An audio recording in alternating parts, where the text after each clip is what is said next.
ನಮಸ್ಕಾರ ಸ್ನೇಹಿತರೆ.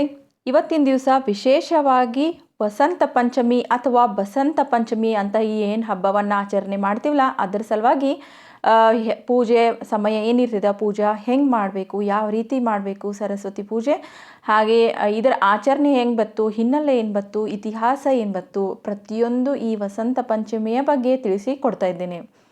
ಈ ವಸಂತ ಪಂಚಮಿ ಹಬ್ಬವನ್ನು ನಾವು ಮಾಘ ಮಾಸದ ಶುಕ್ಲ ಪಕ್ಷದ ಸಮಯದಲ್ಲಿ ಆಚರಣೆಯನ್ನು ಮಾಡ್ತೀವಿ ಮತ್ತು ಇದನ್ನು ಸರಸ್ವತಿ ದೇವಿಗೆ ವಿಶೇಷವಾಗಿ ಸಮರ್ಪಣೆಯನ್ನು ಕೂಡ ಮಾಡಿರ್ತೀವಿ. ಇದನ್ನು ಜ್ಞಾನ, ಕಲೆ, ಸಂಗೀತ ಮತ್ತು ಬುದ್ಧಿವಂತಿಕೆ ಅಂತ ಏನು ಹೇಳ್ತೀವಲ್ಲ ಇದಕ್ಕೆ ಸಂಬಂಧಪಟ್ಟಿರುವಂತಹ ದೇವತೆ ಸರಸ್ವತಿ ದೇವಿ ಆಗಿರೋದ್ರಿಂದ ಈ ದೇವಿಯ ಜನ್ಮವನ್ನು ಸ್ಮರಿಸೋದ್ರಿಂದ ಈ ಹಬ್ಬ ತುಂಬ ಮಹತ್ವ ಆಗಿದೆ ಅಂತಲೇ ಹೇಳ್ತೀನಿ. ಇನ್ನು ವಸಂತ ಪಂಚಮಿಯ ದಿನಾಂಕ ಮತ್ತು ಸರಸ್ವತಿಯ ಪೂಜೆ ಮುಹೂರ್ತ ಯಾವುದು ಅಂತ ಇಲ್ಲಿ ಹೇಳೋದಾದರೆ, ಪಂಚಾಂಗದ ಪ್ರಕಾರ ವಸಂತ ಪಂಚಮಿಯು ಶುಕ್ಲ ಪಂಚಮಿ ತಿಥಿಯಂದು ಸಂಭವಿಸ್ತದೆ. ಇದು 13ನೇ ತಾರೀಕು ಫೆಬ್ರವರಿಯಂದು ಮಧ್ಯಾಹ್ನ 2:41 ಪ್ರಾರಂಭವಾಗಿ 14ನೇ ತಾರೀಕು ಅಂದರೆ ಮಧ್ಯಾಹ್ನ 12:09 ಕೊನೆಗೊಳ್ತದೆ.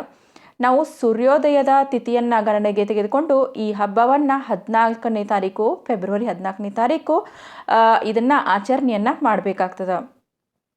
ಈ ಫೆಬ್ರವರಿ 14ರಂದು ಬಸಂತ ಪಂಚಮಿ ಏನು ಪೂಜೆ ಶುಭ ಮುಹೂರ್ತ ಅಂದರೆ ಈ ಸರಸ್ವತಿ ತಾಯಿಯನ್ನು ಬೆಳಗ್ಗೆ 7:01 ಪ್ರಾರಂಭವಾಗಿ ಅಂದರೆ ಶುಭ ಮುಹೂರ್ತವನ್ನು ಹೇಳ್ತಾ ಇದ್ದೀನಿ. 7:01 ಅಂದರೆ 14ನೇ ತಾರೀಕು ಪ್ರಾರಂಭವಾಗಿ ಮಧ್ಯಾಹ್ನ 12:35 ನೀವು ಈ ಪೂಜೆಯನ್ನು, ಈ ತಾಯಿ ಪೂಜೆಯನ್ನು ಮಾಡಬಹುದು. ಹಾಗೆ ಪೂರ್ಣ ಕೂಡ ಗೊಳಿಸ್ಬೋದು. ಅಂದರೆ ಪೂಜೆ ಅಂದರೆ ಇಷ್ಟ ಟೈಮ್ ಏನು ಹೇಳಿದ್ನಲ್ಲ ಇದರಲ್ಲಿ ನೀವು ಸಂಪೂರ್ಣವನ್ನು ಮಾಡ್ಕೋಬೇಕಾಗ್ತದೆ. ಅಂದರೆ ಸರಿಸುಮಾರು ನಿಮ್ಗೆ 5:35 ಕಾಲ ನಿಮ್ಗೆ ಸಮಯ ಸಿಗ್ತದ ಅಂತಲೇ ಹೇಳ್ತೀನಿ. ಇನ್ನು ವಸಂತ ಪಂಚಮಿ ಪೂಜೆ ಮಾಡೋದು ಹೆಂಗಪ್ಪ ಅಂದರೆ, ಹಳದಿ ಅಥವಾ ಬಿಳಿ ಉಡುಪನ್ನು ಧರಿಸ್ಕೊಂಡು ಸ್ನಾನದೊಂದಿಗೆ ದಿನವನ್ನು ನೀವು ಪ್ರಾರಂಭವನ್ನು ಮಾಡಬೇಕಾಗ್ತದೆ. ವಿಶೇಷವಾಗಿ ಹಳದಿ, ಬಿಳಿ ಬಣ್ಣವನ್ನು ನೀವು ಉಡುಪುಗಳನ್ನು ಶುದ್ಧವಾಗಿ ಸ್ನಾನವನ್ನು ಮಾಡಿಕೊಂಡು ಈ ಕಲರ್ ಬಟ್ಟೆಯನ್ನು ಧರಿಸ್ಕೋಬೇಕು. ಸರಸ್ವತಿ ಪೂಜೆಗೆ ಸಂಕಲ್ಪವನ್ನು ಮಾಡಬೇಕು. ಪೂಜಾ ಪ್ರದೇಶ, ನೀವು ಏನು ಪೂಜೆ ಮಾಡ್ತಿರಲ್ಲ ಆ ಜಾಗದಲ್ಲಿ ಸರಸ್ವತಿ ದೇವಿಯ ವಿಗ್ರಹ ಅಥವಾ ಚಿತ್ರವನ್ನು ಇರಿಸಿ ಮತ್ತು ಮೊದಲೇನು ಮಾಡಬೇಕಂದ್ರೆ ಗಂಗಾಜಲದಿಂದ ಅಂದರೆ ಮನೆಯನ್ನು ಶುದ್ಧೀಕರಣ ಮಾಡಿಕೊಂಡು ಎಲ್ಲವನ್ನು ಸಿದ್ಧಗೊಳಿಸ್ಬೇಕು. ಪೂಜೆಗೆ ಏನೇನು ಬೇಕಾಗ್ತದನೋ ಅದೆಲ್ಲ ಸಿದ್ಧವನ್ನು ಮಾಡಿಕೊಂಡು ತಾಯಿಯನ್ನು ಹಳದಿ ಬಟ್ಟೆಯಿಂದ ಅಲಂಕಾರವನ್ನು ಮಾಡಬೇಕು. ಹಳದಿ ಹೂಗಳಿಂದ ಅಲಂಕಾರವನ್ನು ಮಾಡಬೇಕು. ಅದೇ ರೀತಿ ಅಕ್ಷತೆಯನ್ನು ಕೂಡ ವಿಶೇಷವಾಗಿ ಯಾವುದೂ ಮುಕ್ಕಾಗದೇ ಇರುವಂತಹ ಅಕ್ಕಿ ಕಾಳು ಅಂದರೆ ಮೊದಲನೇದಾಗಿ ಬಿಳಿ ಅಕ್ಕಿ ಕಾಳನ್ನು ತಗೋರಿ, ಅದಕ್ಕೆ ಸ್ವಲ್ಪ ತುಪ್ಪವನ್ನು ಹಾಕಿ ಅರಿಶಿನ, ಮನೆಯಲ್ಲಿ ತಯಾರು ಮಾಡಿರುವಂಥ ಶುದ್ಧ ಅರಿಶಿನವನ್ನು ಬೆರೆಸಿ ಹಳದಿ ಅಕ್ಷತೆಯನ್ನು ತಯಾರು ಮಾಡಿರಿ. ಇದು ಎಲ್ಲ ಸಿದ್ಧಪಡಿಸಿದ ನಂತರ ಇದು ಅಕ್ಷತೆ ಅಂತ ಹೇಳಿ ಕರೆಸ್ಕೋತದ. ಅದೇ ರೀತಿ ಬಿಳಿ ಚಂದನ, ಹಳದಿ ಗುಲಾಲ, ಆಮೇಲೆ ಧೂಪ, ದೀಪಗಳು, ಪರಿಮಳ ಪುಷ್ಪಗಳನ್ನು ಅರ್ಪಿಸಿ ಈ ತಾಯಿಯನ್ನು ಪೂಜೆ ಮಾಡಿರಿ. ಹಾಗೆ ದೇವಿಗೆ ಹಳದಿ ಸಿಹಿ ತಿಂಡಿಗಳನ್ನು ಅರ್ಪಣೆಯನ್ನು ಮಾಡಬೇಕು ಮತ್ತು ಹಳದಿ ಹೂಗಳಿಂದ ಮಾಡಿದಂತಹ ಹೂವಿನ ಮಾಲೆಯನ್ನು ಕೂಡ ಅರ್ಪಿಸಬೇಕು. ಪೂಜಾ ಸಮಯದಲ್ಲಿ ಸರಸ್ವತಿ ದೇವಿ ಮತ್ತು ಮಂತ್ರಗಳನ್ನು ನೀವು ಪಠಣೆಯನ್ನು ಮಾಡಬೇಕಾಗ್ತದೆ. ಸರಸ್ವತಿ ವಂದನೆಯನ್ನು ಹೇಳ್ಕೊರಿ ಅಥವಾ ಸರಸ್ವತಿ ಮಂತ್ರಗಳನ್ನು ಕೂಡ ನೀವು ಪಠಿಸ್ರಿ ಅಂತ ಹೇಳ್ತೀನಿ. ಆಮೇಲೆ ಹೆಚ್ಚುವರಿಯಾಗಿ ಆಶೀರ್ವಾದ ನಿಮಗೆ ಸಿಗಬೇಕು ಅಂದರೆ ಏನಂದರೆ ಸರಸ್ವತಿ ಕವಚ ಅಂತಲೇ ಬರ್ತದೆ. ಆ ಕವಚವನ್ನು ಕೂಡ ನೀವು ಪಠಿಸಿದ್ರೂ ಕೂಡ ನಡೀತದೆ. ಇನ್ನು ಒಂದು ಮಂತ್ರವನ್ನು ಅಂದರೆ ಸರಸ್ವತಿ ತಾಯಿಯ ಮಹಾಮಂತ್ರವನ್ನು ಹೇಳ್ತೀನಿ. ಇದನ್ನು ಕೂಡ ನೀವು ಅಂದರೆ ಪೂಜಾ ಆದ ನಂತರ ಇದನ್ನು ಪಠನೆ ಮಾಡಿಕೊಂಡು ನೀವು ಮುಕ್ತಾಯವನ್ನು ಕೂಡ ಮಾಡ್ಕೋಬಹುದು. ಆ ಮಂತ್ರ ಯಾವುದು ಅಂದರೆ ಓಂ ಶ್ರೀ ಸರಸ್ವತ್ಯೈ ನಮಃ ಅಂತ ಹೇಳಿ ಈ ಮಂತ್ರ ಬರ್ತದ. ಈ 108 ಸಲ ಈ ಮಂತ್ರವನ್ನು ಹೇಳ್ಕೊಂಡು ಮಕ್ಕಳಿಗೂ ಕೂಡ ಈ ಮಂತ್ರವನ್ನು ಹೇಳಿಸ್ರಿ. ಏಕ್ದಮ್ ಈಸಿ ಮಂತ್ರ ಅದ.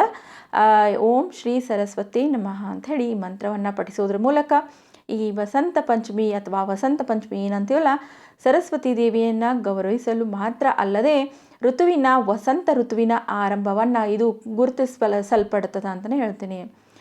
ಇದು ಧರ್ಮ ಗ್ರಂಥಗಳ ಪ್ರಕಾರ ಈ ದಿನದಂದು ಮಾಡಿದ ಸರಸ್ವತಿ ಪೂಜೆಯು ಸರಸ್ವತಿ, ಲಕ್ಷ್ಮಿ ಮತ್ತು ಕಾಳಿಯ ಆಶೀರ್ವಾದವನ್ನು ನಾವು ಒಟ್ಟಿಗೆ ಪಡ್ಕೋಬೋದು ಅಂತಲೇ ಹೇಳ್ತೀನಿ.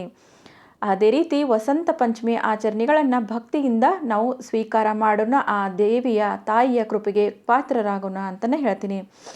ಇನ್ನು ವಸಂತ ಪಂಚಮಿ ಇತಿಹಾಸ ಏನು ಅನ್ನೋದಾದರೆ, ವಸಂತ ಪಂಚಮಿಯ ಐತಿಹಾಸಿಕ ಬೇರುಗಳನ್ನು ಪ್ರಾಚೀನ ಕಾಲದಿಂದಲೂ ಕೂಡ ನಾವು ಗುರುತಿಸಲ್ಪಡ್ಬೋದು. ಈ ಹಬ್ಬವು ವಿವಿಧ ಹಿಂದೂ ಧರ್ಮಗಳು ಮತ್ತು ಗ್ರಂಥಗಳಲ್ಲಿಯೂ ಕೂಡ ಉಲ್ಲೇಖವನ್ನು ನಾವು ಮಾಡಿರುವುದನ್ನು ನೋಡ್ತೀವಿ. ಅದೇ ರೀತಿ ಒಂದು ಋಗ್ವೇದದಲ್ಲಿ ಕೂಡ ಈ ಹಬ್ಬದ ಬಗ್ಗೆ ವಿವರಣೆಯನ್ನು ಕೊಟ್ಟಿರ್ತಾರೆ. ಅಲ್ಲಿ ವಸಂತ ಕಾಲ ಆಗಮನ ಮತ್ತು ಋತುವಿಗೆ ಸಂಬಂಧಿಸಿದ ದೇವತೆಗಳ ಆರಾಧನೆಯನ್ನು ಆಚರಿಸಲಾಗ್ತದೆ. ಶತಮಾನಗಳಿಂದಲೂ ಆಚರಣೆಯು ವಿಕಾಸನಗೊಂಡಿರ್ತದೆ ಮತ್ತು ವಸಂತ ಪಂಚಮಿಯ ಸರಸ್ವತಿಯನ್ನು ಗೌರವಿಸುವ ದಿನವಾಗಿ ಪ್ರಾಮುಖ್ಯತೆಯನ್ನು ಪಡೆದಿರ್ತದೆ. ಇನ್ನು ವಸಂತ ಪಂಚಮಿಯ ಮಹತ್ವ ಏನು ಅಂದರೆ, ವಸಂತ ಕಾಲದ ಆಚರಣೆ ಆಗಿರ್ತದೆ. ಈ ವಸಂತ ಪಂಚಮಿಯು ಚಳಿಗಾಲದ ಅಂತ್ಯ ಮತ್ತು ವಸಂತ ಕಾಲದ ಆರಂಭವನ್ನು ಸೂಚನೆಯನ್ನು ಕೊಡ್ತದೆ. ಈ ಹಬ್ಬವು ಹೂ ಬಿಡುವಿಕೆ, ರೋಮಾಂಚಕ ಬಣ್ಣಗಳನ್ನು ಮತ್ತು ಪ್ರಕೃತಿಯಲ್ಲಿ ನವೀಕರಣ ಮತ್ತು ಯೌವನ ಪಡೆಯುವ ಸಾಮಾನ್ಯ ಅರ್ಥದಿಂದ ಗುರುತಿಸಲ್ಪಡ್ತದೆ. ಇನ್ನು ಸರಸ್ವತಿಯ ಆರಾಧನೆ ಹೆಂಗೆ ಮಾಡಬೇಕು ಅಂದರೆ, ವಸಂತ ಪಂಚಮಿ ಎಂದು ವಿದ್ಯೆಯ ಅಧಿದೇವತೆಯಾದ ಸರಸ್ವತಿಯನ್ನು ಪೂಜೆ ಮಾಡಬೇಕಾಗ್ತದೆ. ಈ ಮಂಗಳಕರ ದಿನದಂದು ಆ ತಾಯಿಯ ಆಶೀರ್ವಾದವನ್ನು ಪಡೆಯೋದು ಬುದ್ಧಿವಂತಿಕೆ, ಸೃಜನಶೀಲ ಮತ್ತು ಶೈಕ್ಷಣಿಕ ಅನ್ವೇಷಣೆಗಳನ್ನು ಹೆಚ್ಚಿಸ್ತದೆ. ಮತ್ತು ನಾವು ಏನು ತಾಯಿ ಹತ್ರ ಬೇಡ್ಕೋತೇವಲ್ಲ, ಅವಿದ್ಯಾವಂತರು ಕೂಡ ವಿದ್ಯಾವಂತರಾಗ್ತಾರೆ ಅನ್ನುವಂತಹ ನಮಗೆ ನಂಬಿಕೆ ಕೂಡ ಅದ. ಸಂಸ್ಕೃತಿಯಲ್ಲೂ ಕೂಡ ಇದು ಪ್ರಾಮುಖ್ಯತೆಯನ್ನು ಹೊಂದಿರ್ತದೆ. ಈ ವಸಂತ ಪಂಚಮಿ ಕೇವಲ ಧಾರ್ಮಿಕ ಹಬ್ಬ ಅಲ್ಲದೆ ಸಾಂಸ್ಕೃತಿಕ ಮಹತ್ವವನ್ನು ಕೂಡ ಹೊಂದಿರ್ತದೆ. ಅದೇ ರೀತಿ ವಿವಿಧ ಕಲಾ ಪ್ರಕಾರಗಳು, ಸಂಗೀತ ಮತ್ತು ನೃತ್ಯಗಳಲ್ಲಿ ತೊಡೆದುಕೊಳ್ಳುವ ಸಮಯ ಕೂಡ ಜೀವನದ ಉಲ್ಲಾಸವನ್ನು ನಾವು ಅನುಭವವನ್ನು ಮಾಡ್ಕೋಬೋದು ಅಂತಲೇ ಹೇಳ್ತೀನಿ. ಇನ್ನು ವಸಂತ ಪಂಚಮಿಯ ಅರ್ಥ ಏನು ಅಂದರೆ, ವಸಂತ ಪಂಚಮಿ ಎಂಬುದು 2 ಪದಗಳಿಂದ ಬಂದಿದೆ. ವಸಂತ ಅಂದರೆ ವಸಂತ ಮತ್ತು ಪಂಚಮಿ ಅಂದರೆ ಇದು 5ನೇ ದಿನವನ್ನು ಸೂಚಿಸ್ತದೆ. ಒಟ್ಟಾಗಿ ಇದು ಮಾಘ ಮಾಸದ 5ನೇ ದಿನದಂದು ವಸಂತ ಕಾಲದ ಆಗಮನವನ್ನು ಸಂಕೇತಿಸ್ತದೆ ಅಂತಲೇ ಹೇಳ್ಬೋದು. ಈ ಹಬ್ಬವು ಹೊಸ ಆರಂಭ, ಬೆಳವಣಿಗೆ ಮತ್ತು ಕತ್ತಲೆಯ ಮೇಲೆ ಬೆಳಕಿನ ಹಬ್ಬದ ಅಂತಲೇ ನಾವು ಈ ಸಾರವನ್ನು ತಿಳ್ಕೊಂಡಿರ್ತೀವಿ. ಇನ್ನು ಈ ವಸಂತ ಪಂಚಮಿಯ ಪೂಜಾ ಸಮಯ ಈಗಾಗಲೇ ನಿಮಗೆ ತಿಳಿಸಿದ್ದೀನಿ. ಆ ಸಮಯದಲ್ಲಿ ನೀವು ಪೂಜೆಯನ್ನು ಮಾಡಿರಿ ಅಂತಲೇ ಹೇಳ್ತೀನಿ. ವಿಶೇಷವಾಗಿ ಹಳದಿ ಬಣ್ಣವನ್ನು ಧರಿಸೋದು ವಿಶೇಷ ಅಂತಲೇ ಹೇಳ್ತೀನಿ. ಪಂಚಮಿಯೊಂದಿಗೆ ಹಳದಿ ಬಣ್ಣವು ಪ್ರಧಾನ ಬಣ್ಣ ಆಗಿರ್ತದೆ. ಇದು ವಸಂತ ಕಾಲದ ಚೈತನ್ಯ ಮತ್ತು ತಾಜಾತನವನ್ನು ಸಂಕೇತಿಸ್ತದೆ. ಎಲ್ಲರೂ ಹಳದಿ ವಸ್ತ್ರವನ್ನು ಧರಿಸಿ, ಹಳದಿ ಹೂಗಳಿಂದ ಸರಸ್ವತಿ ಮೂರ್ತಿ ಅಥವಾ ಪುಸ್ತಕವನ್ನು ಇಟ್ಟು ಅಲಂಕಾರವನ್ನು ಮಾಡಿ, ಪುಸ್ತಕಕ್ಕೂ ಕೂಡ ವಿಶೇಷವಾಗಿ ಪೂಜೆಯನ್ನು ಮಾಡಿರಿ ಅಂತ ಹೇಳ್ತೀನಿ. ಅದೇ ರೀತಿ ಈ ಸರಸ್ವತಿ ತಾಯಿಯ ಪೂಜೆಯನ್ನು ಶಾಲಾ, ಕಾಲೇಜು, ಶೈಕ್ಷಣಿಕ ಕ್ಷೇತ್ರಗಳು ಅಂದರೆ ಎಲ್ಲ ಕಡೆ ಈ ಯಶಸ್ಸಿಗೆ ಈ ತಾಯಿಯ ಕಾರಣ ಆಗಿರ್ತಾರೆ. ಅದಕ್ಕಾಗಿ ತಾಯಿಯ ಆಶೀರ್ವಾದವನ್ನು ಎಲ್ಲ ಕ್ಷೇತ್ರಗಳಲ್ಲಿ ಪೂಜೆಯನ್ನು ಮಾಡಿ ಆಶೀರ್ವಾದವನ್ನು ಪಡ್ಕೋರಿ ಅಂತಲೇ ಹೇಳ್ತೀನಿ. ಈ ಸಮಯದಲ್ಲಿ ಕಲಾವಿದರು, ಸಂಗೀತಗಾರರು, ವಿದ್ವಾಂಸರು ಸರಸ್ವತಿ ತಾಯಿಗೆ ಗೌರವವನ್ನು ಕೂಡ ಸಲ್ಲಿಸ್ತಾರೆ.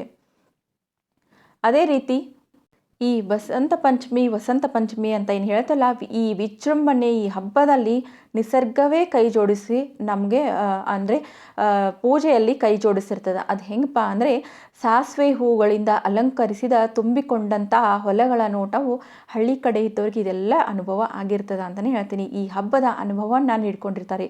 ಸಾಸಿವೆ ಹೂಗಳು ಕೂಡ ಹಳದಿ ಬಣ್ಣ, ಎಲ್ಲಿ ನೋಡಿದ್ರೂ ಹಳದಿಯಾಗಿ ಕಾಡ್ತಿರ್ತದೆ. ಹಾಗೆ ಮತ್ತು ಸಂಗೀತ, ನೃತ್ಯಗಳು ಈ ಏನು ಪಂಚಮಿ ಹಬ್ಬದ ಅಂದರೆ ಅವಿಭಾಜ್ಯ ಅಂಗಗಳು ಆಗಿರ್ತವೆ ಅಂತಲೇ ಹೇಳ್ತೀನಿ. ಇದು ವಸಂತ ಕಾಲದ ಆಗಮನದೊಂದಿಗೆ ಸಂಭವಿಸುವಂತಹ ಸಂತೋಷ ಮತ್ತು ವಿಜೃಂಭಣೆಗೆ ಪ್ರತಿಬಿಂಬಿಸ್ತದೆ ಈ ಹಬ್ಬ ಅಂತಲೇ ಹೇಳ್ತೀನಿ. ಅದೇ ರೀತಿ ಈ ವಸಂತ ಪಂಚಮಿ ಜ್ಯೋತಿಷ್ಯದ ಪ್ರಾಮುಖ್ಯತೆಯನ್ನು ಕೂಡ ಹೊಂದಿರ್ತದೆ. ಯಾಕಪ್ಪ ಅಂದರೆ, ಸೂರ್ಯ ಮಕರ ರಾಶಿಯಿಂದ ಕುಂಭ ರಾಶಿ ಕಡೆಗೆ ಸಾಗ್ತಾನೆ. ಅದೇ ರೀತಿ ನಮ್ಮ ನಂಬಿಕೆ, ಹಿಂದೂ ನಂಬಿಕೆಗಳ ಪ್ರಕಾರ ಆಕಾಶದ ಜೋಡಣೆಯು ಬೆಚ್ಚಗಿನ ತಾಪಮಾನ ಮತ್ತು ದೀರ್ಘಾವಧಿಯ ದಿನಗಳ ಪ್ರಾರಂಭವನ್ನು ಕೂಡ ಸೂಚಿಸ್ತದೆ. ಇದು ಕೃಷಿ ಚಟುವಟಿಕೆಗಳ ಮತ್ತು ಚಳಿಗಾಲದ ತಿಂಗಳುಗಳ ನಂತರ ಪ್ರಕೃತಿ ಪುನರುಜ್ಜೀವನದ ದಾರಿಯನ್ನು ಮಾಡಿಕೊಡ್ತದ ಅನ್ನುವಂತಹ ಭಾಸ ಕೂಡ ಆಗ್ತದೆ. ಅದೇ ರೀತಿ ಈ ವಸಂತ ಪಂಚಮಿ ಏನು ಹೇಳ್ತೀವಲ್ಲ ಕೇವಲ ಋತುಮಾನದ ಹಬ್ಬಕ್ಕಿಂತ ಹೆಚ್ಚಾಗಿ ಇರ್ತದ ಅಂತಲೇ ಹೇಳ್ತೀನಿ. ಇದು ಜೀವನದ ಕಲಿಕೆ ಮತ್ತು ಸೃಷ್ಟಿಯ ಶಾಶ್ವತ ಚಕ್ರದ ಆಚರಣೆ ಅಂತ ಕೂಡ ಹೇಳ್ತೀನಿ. ಎಲ್ಲರೂ ಆ ತಾಯಿ ಸರಸ್ವತಿ ದೇವಿಯನ್ನು ಪೂಜೆ ಮಾಡಿರಿ.